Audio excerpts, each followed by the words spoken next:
Da, na, na, na, na, na, na. Da, na, na, na, na. Oh man. Da, na, ba, da, na. Hey, check it out. I fixed it. Everywhere, like such as, and I fixed it. Oh, nice. Oh, too bad Frankie won't be here. I know. Practice it on him.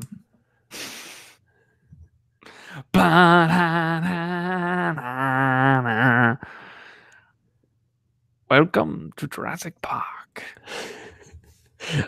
I almost want to save that sound clip for when the next one comes out, and that way I can just play that as we're introducing it. Welcome to Jurassic Park. You kind of say it with like a hint of like a Scottish accent. Like, I think he says it like is that. Is he Scottish? No, but he's like fancy British. All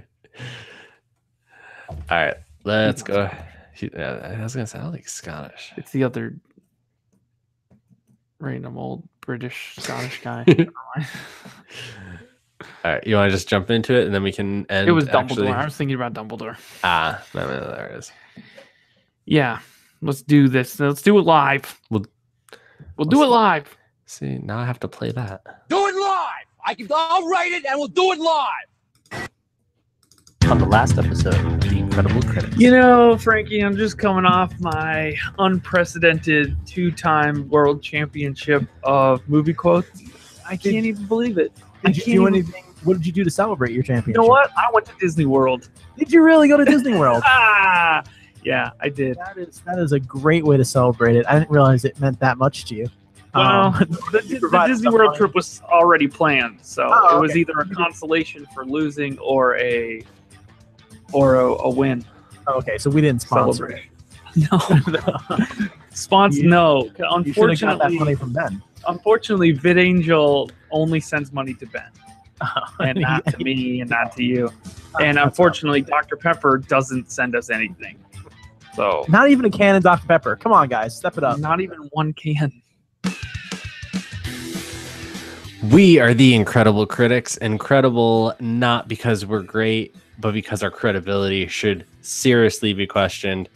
I am Ben Franco. This week we are talking about what we've been watching and then going into a review of Jurassic World Fallen Kingdom. Joining me this week, as always, Tim Lasers Gruber. Spared no expense. A voice of Tim Gruber. That's right. See what I did there? Yeah, I did. Jurassic Park reference. There it is. How's it going, Ben? Yeah, nailed it. It's going well. So since you already gave, what was your 5-word review of Jurassic World that I forgot? It was, I think I wrote it down somewhere. Well, I'll give you mine first. I deleted it. Mine was, we didn't need this movie. Ooh. I don't remember what mine was. Something still pretty good, I think. Okay. I think the last 3 words was okay. Not great, still pretty good. I think it was like something about great callbacks. Still pretty good. I don't know. Okay. All right. We'll get into that in a little more detail later. Tim, listening to last week's episode, because I did listen, I just forgot what your 5-word review was. I realized I don't think Frankie understands how like the Oculus Rift works. Yeah, I don't think. Yeah, and no. since he's not here, we can totally make fun of him for it. He's like, "Could you see around it?" And I'm like, I mean, there was like a tiny crack. It's like, did like Harrison Ford show up? Like, no, it's not. That's not. It doesn't work like that, Frankie. There was smell-o-vision in there though, of course, which was cool. Like you could smell the lava. That was pretty sweet. I've never gone to like a theater where they have that because it seems really lame. That would be really lame in the middle of a movie, especially if it's like an Adam Sandler movie and there's like 10 minutes of fart jokes. Yeah. Yeah, that wouldn't be good. That'd be That gross. wouldn't be good. How has your week been? It's been good. It's been so hot, man. It's just crazy. been 1,000 degrees outside, and then my kids have been, well, 2 of them have been sick. The one was sick last week. Summer cold? 2 are sick this week. Yeah, basically, basically, some kind of fever thing, but it's not a high fever, and it is a lot of cold stuff. So, that's just no fun when you're a parent. Yeah, no, because you can't. You can only do so much. Yep. Yeah. So I was away last week down the shore, as Pennsylvanians like to say, down in Bethany Beach, Delaware, for the week. I thought you were going to say the Jersey Shore. No. And laundry. You know what I'm saying? Yep. That's right. So we were down there for the week, and you'll appreciate this story. So we take Noelle. We're like, this is our first time really away from home with Noelle. So it's a lot of figuring stuff out. So we try to take her and get her to take her afternoon nap in the car, which she doesn't do very well. But that way, like, my wife can like at least be on the beach with her family, and then I can just help Noelle get a nap and, you know, probably fall asleep too. Yeah. So I try to walk her in her stroller on the boardwalk for an hour. That doesn't work. So then I take her back to the car, turn on the air conditioning, and hold her for the next hour. And that doesn't work. And it's just like an hour of like screaming. Oh. Yeah. So then I finally text my wife. I'm like, hey, we just need to call it. Let's just go back to the house and like let her get a nap there. My wife comes to the car. She opens the door like seconds after Noelle finally falls asleep. So I'm like exhausted, like so mentally fatigued and done with this. So Chelsea takes Noelle and she sleeps for like a half hour, and I'm just sitting in the front trying to decompress. Chelsea's in the backseat holding Noelle. Noelle wakes up, and like I'm just still decompressing, so I'm still kind of like frustrated and everything. So I'm just sitting there, and like Noelle can sense that I'm frustrated. And she keeps calling my name from the back seat. She's like, Dad, Dad. And then she like stands up in the back seat, reaches her hand into the front seat, taps me on the shoulder and says, Dad. And then I look down at her, and she gives me the biggest, gummiest smile. I'm like, how do you do that? I'm like, how do you do that? Children, I'm convinced, make parents bipolar because they drop them so low and then bring them back so quickly. It's amazing. I have no idea. It's amazing. That's one of those things. Going on vacation going from a no kids vacation to a kids vacation is like another world, because you gotta somehow build in time for this or that or the other thing, and like everything around your kids' schedules instead of normal people schedules. And here's the thing.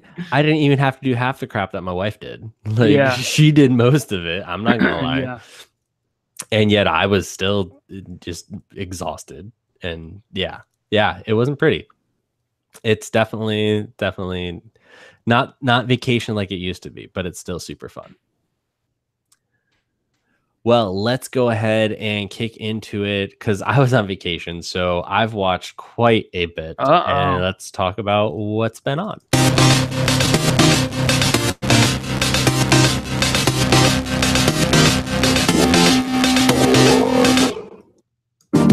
Oh, and yep. Pretend like that didn't happen.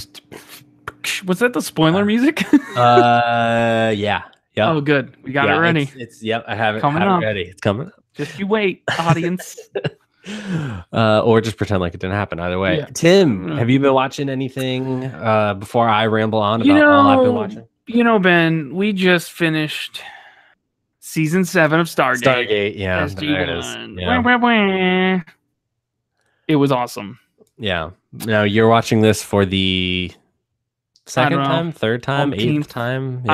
I've seen the show so many times. Okay. My wife has not though, so it's been mostly new for her. So that's Nice. been fun. We've been watching it together because I got to pick the next show to binge. There you go. So she gets to pick the next one, which means I'm sure it means like ER. Ooh, that's a lot of seasons. Yeah, That's a lot of seasons. and they start in the 90s. Oh, 4x3. And then there's that one with the helicopter and the guy. Ugh. Oh. Don't even get me started on all those Halloween episodes. I don't know if I've ever sat down and actually watched a whole episode of ER. No, there was like a little while where my mom was into ER and Yeah. I didn't watch it, but Yeah. you know. No, so yeah, we watched that. I went to Jurassic World, Fallen Kingdom. Of course. Which Which is why we're talking about it. And I took Brittany. I don't remember if I mentioned this last week, but I took Brittany on a date when we were on vacation Aw. to see Ocean's 8, Nice. which was another Ocean's movie, but late. So that was fun. I'm pretty sure that's pretty much what I described. So that was fun. Yeah. That's pretty- All right, Ben. So What about you? all right, let's start with what I watched first. You have a list? I do have a list right over here, just so I Okay, remember good. everything. Because it was just like it was like every moment my child was asleep, I was watching something. So first I saw Annihilation. Finally got around to seeing Boom. that. Okay, I gotta say, 5-word review. Annihilation. My 5-word review of Annihilation is Terrence Malick presents The Happening. Oh snap! That good. tells you everything that you need to know about the movie. It does. It does. If you know who Terrence Malick is. If you know who Terrence Malick is. If you don't, you should. Yeah. I'm a fan. I would guess Frankie wouldn't be. Tim, I don't know where you stand. Although I think we've all seen Annihilation now. I think we have, think. but it's a little too late to do it was a good movie. Well, it just came out on DVD. I don't know. But Yeah, well, we could. Blu-ray? I don't know, maybe. Definitely see it on Blu-ray. Yeah. Soundtrack's amazing.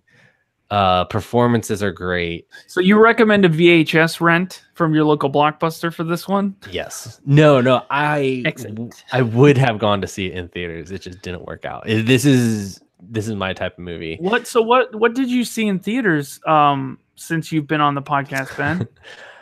So Anything? I also saw a little movie. It's this little indie film ending its cinema release called Avengers Infinity War. Ending? When is it ending? Well, it's towards the The- end the of release. its cinematic release. Might Maybe. be right in the middle. Who knows? Honestly, It at could this point. It was crazy. I went like middle of the day and it was still relatively packed. Yeah. But I found this theater, if you get tickets before noon, you get reserved heated reclining seats for $6. Ooh. Yeah.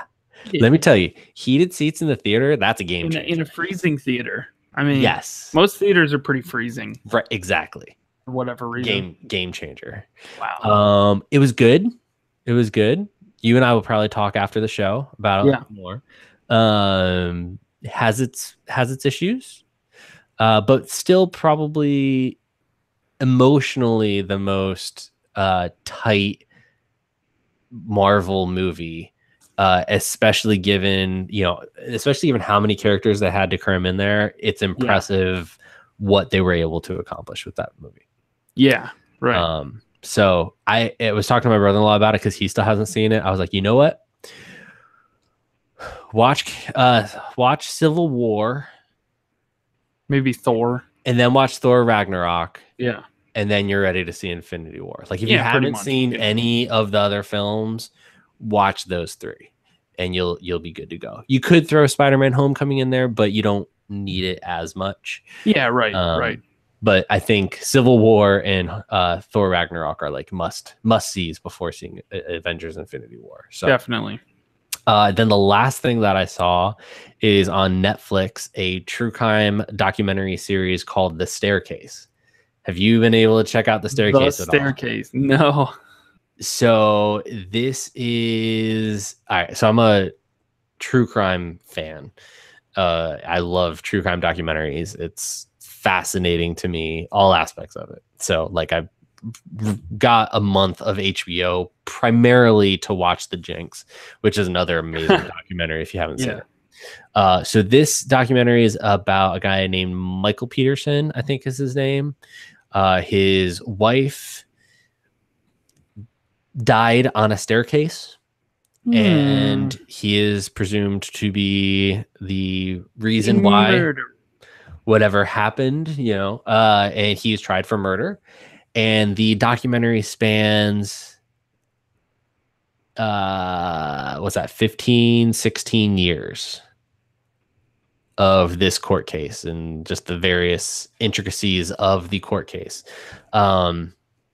Really fascinating, really dark. Definitely isn't something obviously to watch. So with not children. for children. True crime documentary, not for children. Well, to make matters worse, it's also was produced by a French company, and French TV censors very little. Yeah. After watching this, I'm not sure what they would censor. Yeah, right. So then it was kind of done in 3 stages. So I think the initial run was like 8 episodes, and then they did 2 additional episodes like around like 2010, and then Netflix picked it up and they did 2 more episodes in like 2016. So interesting. Really, I mean, you may be able to talk Brittany into watching that for your next binge. Maybe. Definitely worth checking out if anybody's a fan of that. And then, of course, I took my wife out on a date because we were on vacation, and we went to see Jurassic World: Fallen Kingdom. Okay. So let's go ahead and get into that. So, what are you dating, like an accountant now, or Owen, ventriloquist? stop it. You love a dummy. This is not why we're here. You can blame me, try to shame me. I know why we're here. I'll care. A rescue op. Save the dinosaurs from an island that's about to explode. Those will love me. What could go wrong? Blue is alive. You raised her.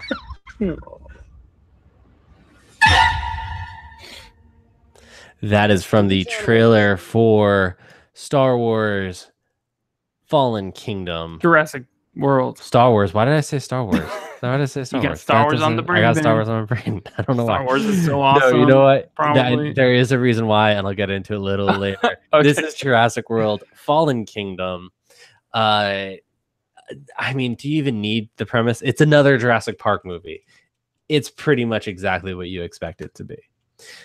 Tim, what did you think of Jurassic World Fallen Kingdom? Overall, it was pretty much more of the same. It was predictable. There was a lot of dumb plot stuff. The story not the best at all of any of the Jurassic Park movies. It retread a lot of different things that Jurassic Park series has done before. There was still some really fun action stuff. So I did really enjoy it. It was pretty. It's a summer blockbuster. I think in the modern term, summer blockbuster. It's more action and fun and craziness and less focused on plot holes and other stuff like that. Yeah, I mean, I agree. It's definitely the stereotypical summer blockbuster for sure. I mean, I looked up the plot just in case anybody wants to hear it. When the island's dormant volcano begins roaring to life, Owen and Claire mount a campaign to rescue the remaining dinosaurs from this extinction level event. Obviously starring Chris Pratt and Bryce Dallas Howard from the last film, directed by J.A. Boyena and written by Derek Connolly and Colin Trevorrow.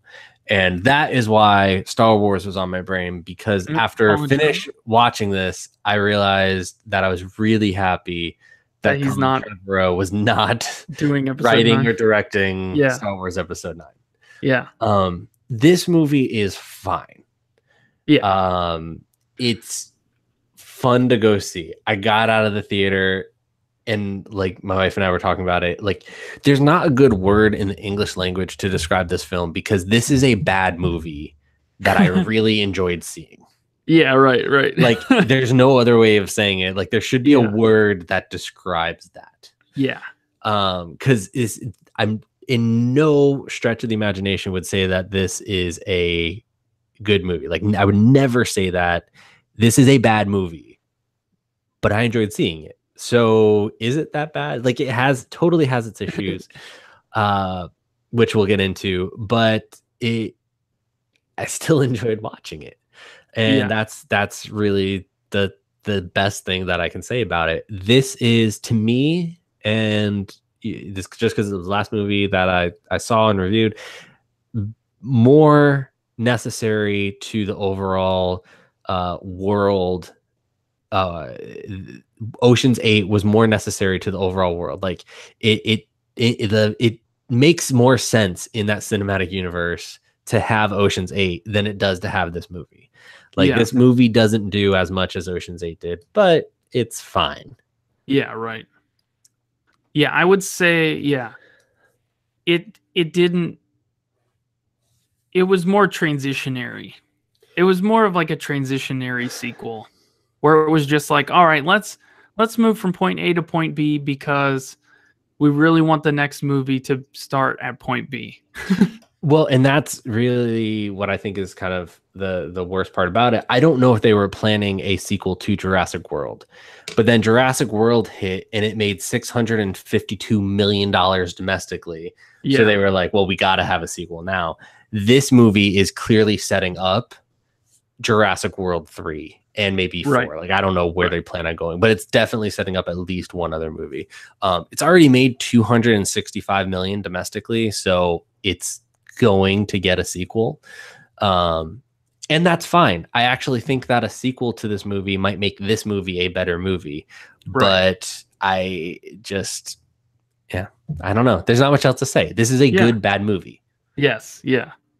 Yeah, and it's one of those where, I don't know, it might be worth it to see on the big screen, the spectacle. Yeah, but I unless you have a really good sound system at home. Yeah, right. You know, the sound system's worth it. I don't know if the big screen adds as much, but the sound is definitely worth it. Yes, yeah. So let's go ahead and without further ado, kick it over into spoilers. In case you haven't seen it, go ahead and stop listening now.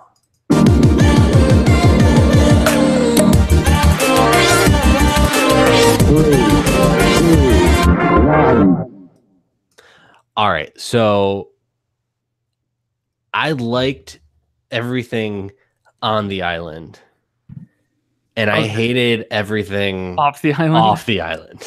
Okay. Like, when they first showed the trailer, like the initial trailer, it was like all from the island stuff, and I was like, this has got to be like the whole movie, and it's not, which is fine. It's the very beginning of the movie. But that's like the whole movie that's actually enjoyable. Yeah, right. Yeah, I would say it for real is it's not a straight up copy of, I would say, The Lost World, the second Jurassic Park of the original trilogy. Right.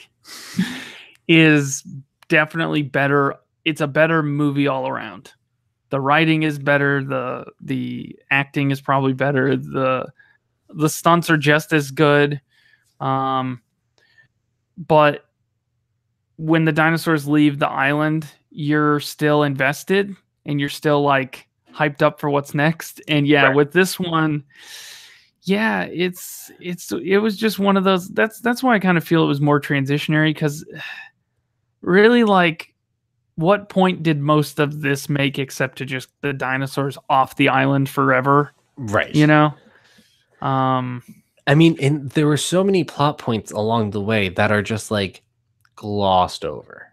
That Yeah. are just so like. I mean, the big one is the girl. The fact that the Right. girl is a clone. Yeah. Like that is just glossed over like so quickly. Well, and it's also almost set up to be some big reveal because it's gonna matter, and it clearly doesn't. Because the one bad guy's like, you don't even know what she is, and they're like, she's a little girl. They're like, we're trying to not get eaten by a T-Rex. She's the doom of humanity, perhaps. I don't know. Maybe.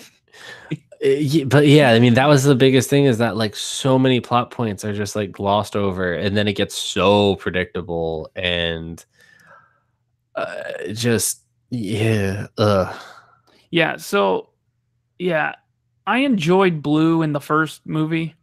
Yeah, and I think it just went to the point of not believable at all in this movie. right. And Blue is just all the things that the Velociraptor was doing, and then it was a bigger dinosaur to protect people, and then I mean, let's be real. Blue is a superhero.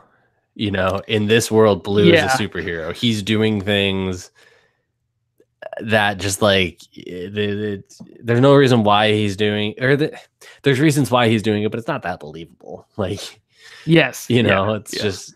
But the first, I think the way that they set up that dinosaur in Jurassic World, I thought was okay. This is believable, right? But then, this movie, now that this dinosaur just starts doing stuff that's just like, what? Now it's running out of an exploding room and surviving. Now it's, and it also ate half the people in that building. Let's just be honest. Right. Yeah.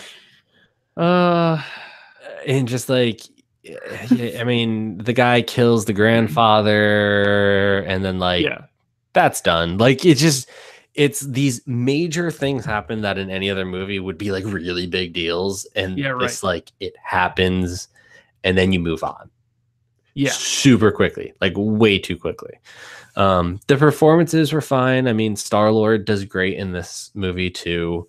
It's just it sets up what could be a really interesting third movie. I feel like it's setting up like a Planet of the Apes type film. Yes, but where dinosaurs? It's like post-apocalyptic film with dinosaurs. I'd be down with that. Actually, I would be down with that too. Which is why, but like, you don't need this movie to get you there.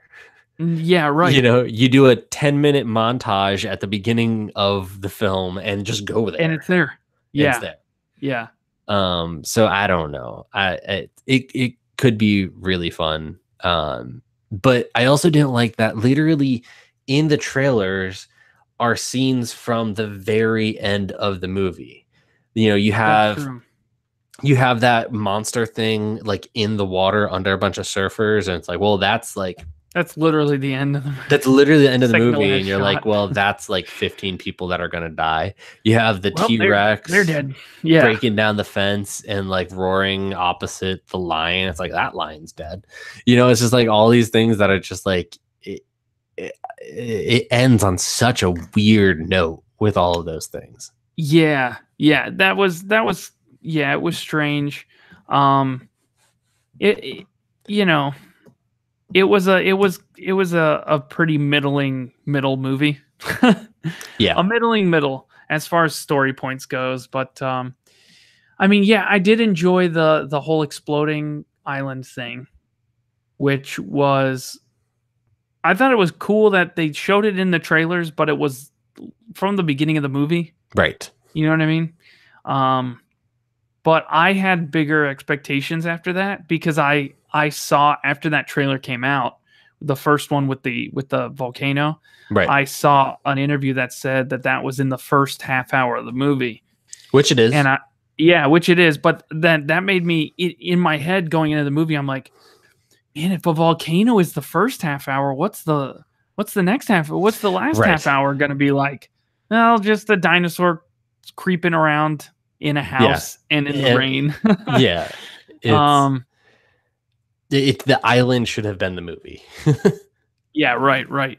Yeah, I think, you know, I get having a, I don't know, it had these plot ideas that just weren't, maybe they weren't fully formed, or they weren't like fully fleshed out, Oh, or totally. there wasn't enough reasoning behind them. Like selling the dinosaurs thing.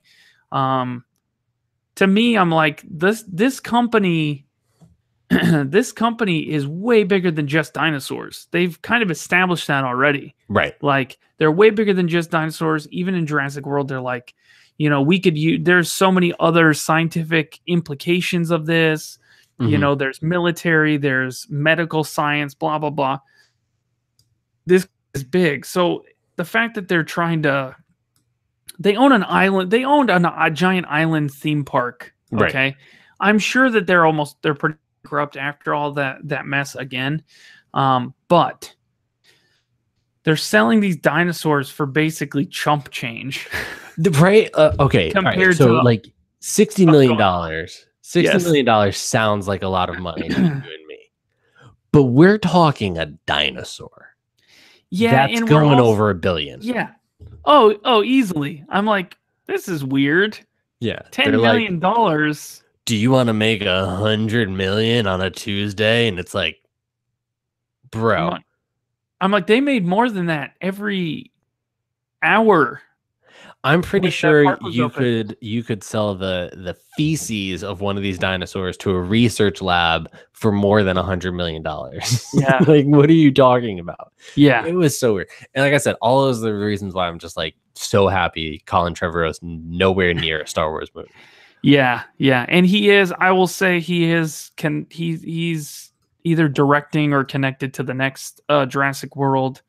Well, that's not good. It's not, or it is. If you think my thought process behind it is, this movie literally was just to set up the next movie. Right. It was just a preview for the next one.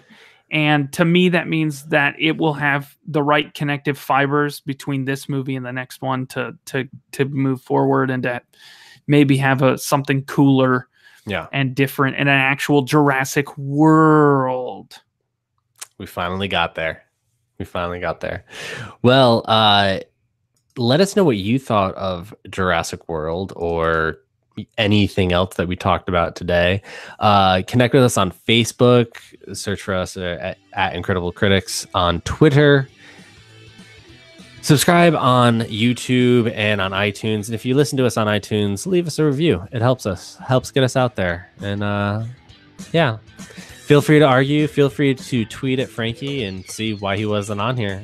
But hopefully next week he'll be on. Incredible Critics.